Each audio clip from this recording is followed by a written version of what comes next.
The Gallagher Shots podcast is sponsored by Tyre Spot, the North East's leading tyre supplier with branches across the region. Tyre Spot don't just do tyres, they cover everything from servicing to wheel alignment. They can handle every aspect of your car's maintenance. For more information, visit tyrespot.co.uk. Enjoy the episode.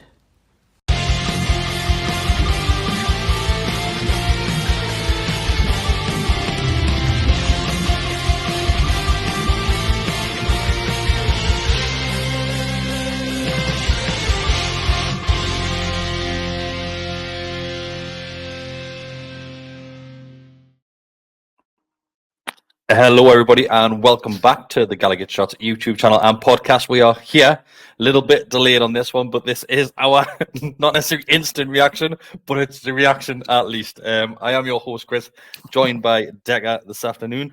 It's the day after the win against Tottenham Hotspur at St. James's Park. Decca, we're not going to say the words just yet. We'll leave that to Monday night's show because let's stick that with all smiling faces. But just to dive straight into it, Digger, I think this was probably going to be Newcastle's first test so far this season where we know that performances haven't been great over the last three games. Obviously, the two Premier League games and the Cup game against Forest. Performances haven't been ideal, but we're still getting results at the end of the day. We're going to the Spurs game, and I'm guessing you're probably on the same side of the fence. To me, I was quite nervous for Spurs' arrival at St. James and thinking, right, this is going to really be our biggest test so far. Spurs looked a bit. The game against Leicester, the opening game of the season, you never know what you're going to get. And they were a bit ropey at times. But then they go to Everton, absolutely pummel them. Everybody's pummel Everton. So you just don't know what sort of Spurs team it's like. But we know they're always going to be on the forward. They're always going to be pushing forward. They're always going to be front foot attacking football, which works in our favour at times. But having said that, I was still nervous. Wasn't sure what was going to happen. But Dega will get all 3 points at the end of the day. I think pretty much what you've said there. I think I was worried about the game, if I'm honest with you, and I was worried because of the week we had in regards to the window, that not going maybe the way many fans would have wanted. I was a little bit worried about the atmosphere, and this felt like our biggest test so far this season. So I was worried. I'm not going to lie. I think. Historically, recently, we've had a fantastic game against Spurs. We've always seemed to smash them, especially in our building. Yeah.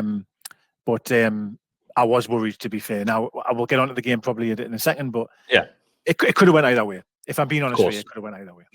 Yeah. So the starting 11, there's still question marks in regards to Trippier's future. Yes, we know that he's still here. There's still a couple of windows open across the world, but Tripp's a still our player. Didn't get that starting position. Tino, once again, starting at right back. And you're thinking that's probably Eddie Howe's number one at right back at the minute, Digger. Sorry, was that Tino you said there? Sorry, you broke it up for me. Yeah. I think so. I think so, yeah. I think it's certainly in the league, it looks that way, doesn't it? I mean, he started again there. Trippier obviously was part of the squad. And I suppose I was really pleased in the Cup that Trippier played and captain, so I thought, oh, great, he's not going to be going anywhere. But I think it is very, very telling that in a league game, Tino seems to be the option, which it's not a bad option. But I still think the team having him starting, I still think you can see they're still trying to sort of grow and get used to him being the right back. Because we have to remember before when Trippier was playing right back, everything went through him. We started through him. And with him not being on there, there's a bit of a variation to the attack. And I still believe that leadership we do lack at times when Trippier's not on the field, personally. Yeah. One of the key points with that starting 11, people weren't sure if Tonali was going to be going straight back into that midfield of three alongside Bruno and Joe Linton, because you're guessing it'll be Longstaff that makes way for Tonali coming into that. I'm glad Eddie Howe didn't. I'm glad that he just went with those three. Tonali, we mentioned this on our reaction to the Forest game that he probably will stick with those three. Those are your solid three at the minute. He probably just slowly reintroduced Tonali, which is what we saw during this game as well. But the two main things which we need to look at now is one of the questions which we asked last week on the Always Smiling Faces podcast was, have we found the answer to the issue on the right wing?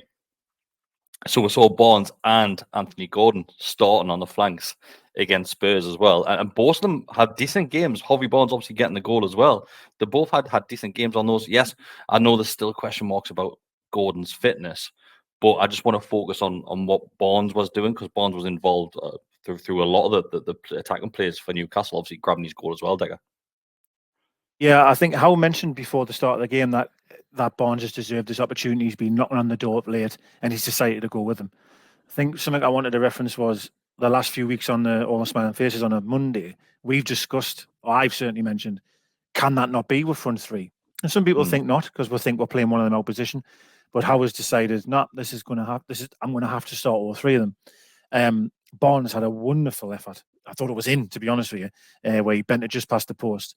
Really looked a threat. Thrilled for him to score. The goal he scored was outstanding. It was what a finish that was. Yeah, great finish. I think to flip it on Gordon still doesn't look right, if I'm honest. He doesn't look right. There was a few body language things I noticed. Chasing back, I noticed. Losing the ball uncharacteristically. Now that doesn't. I'm not saying that.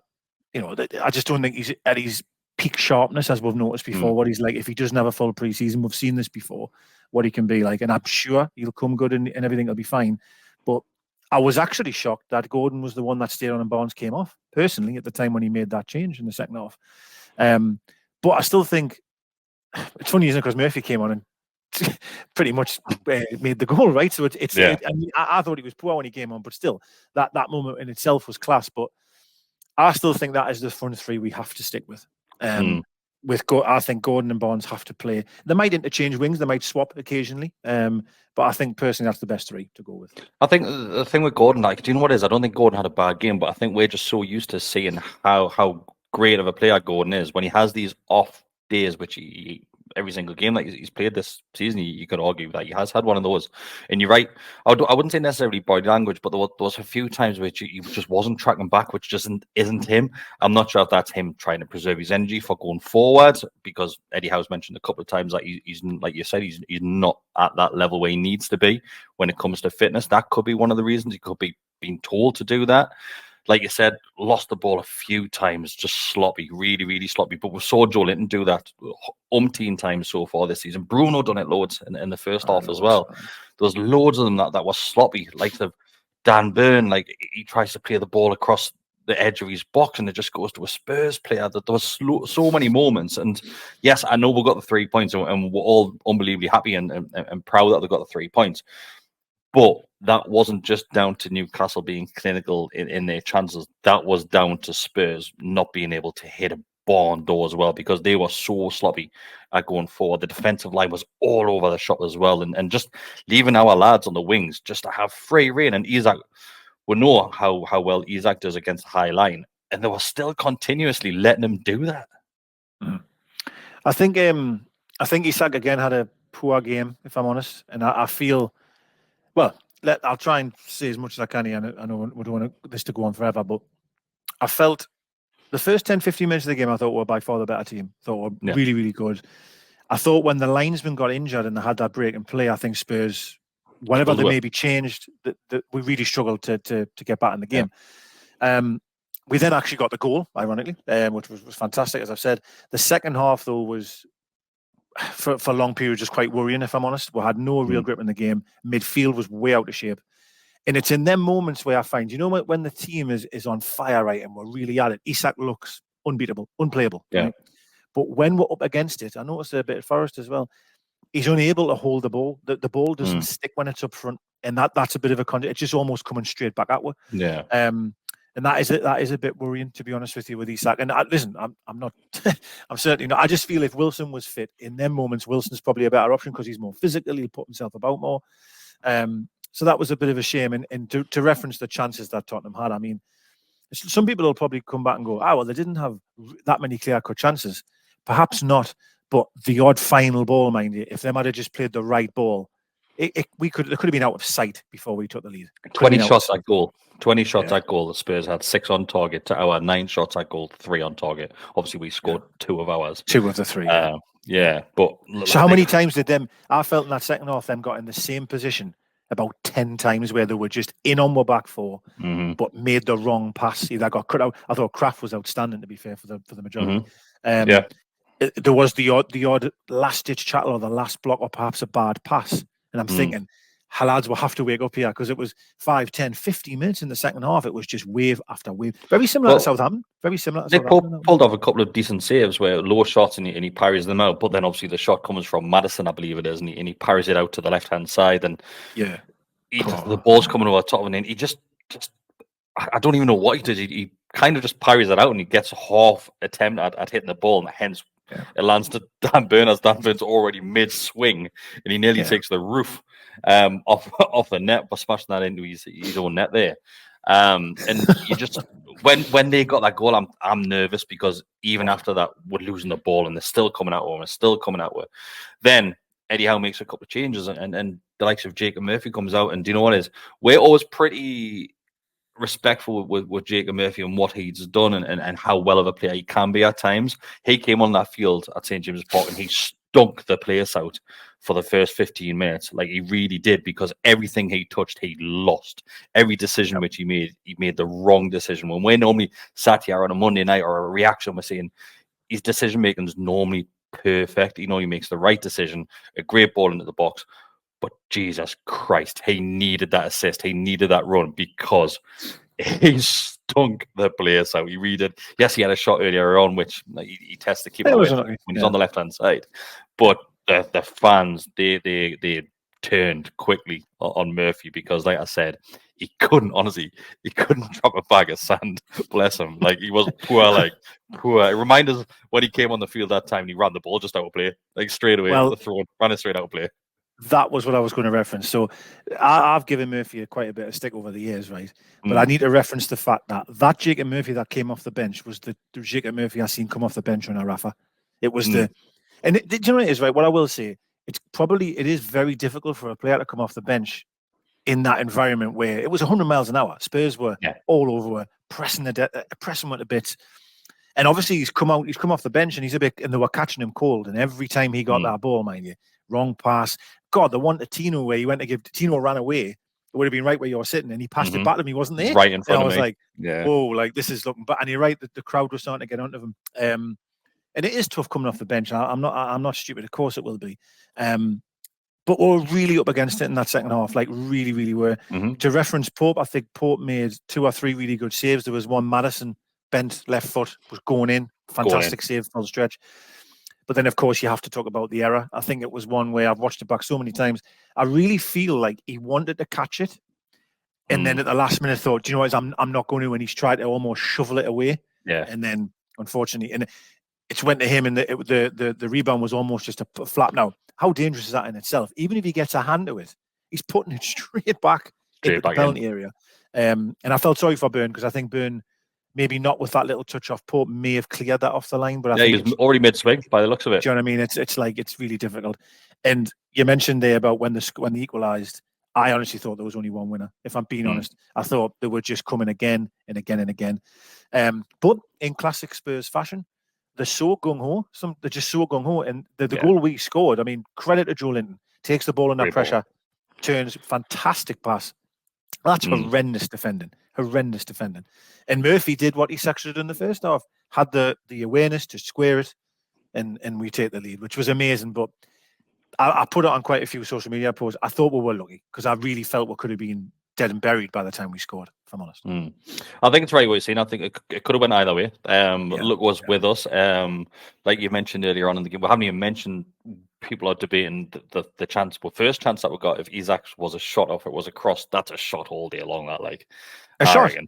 I reckon it's a shot. That, the one that hit the ball. Yeah, he dinks it. Yeah, he looks up. And there's nobody there to dink it to. There's literally nobody there.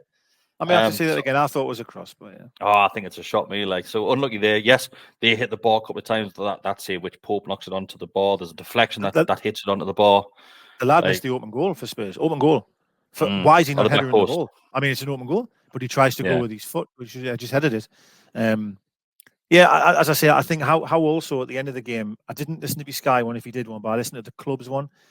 And you could tell he even said he was very frustrated for the second half performance, defensively all over the place, midfield out of shape. And he just said there's a lot to work on. But again, you have to come back to the positive.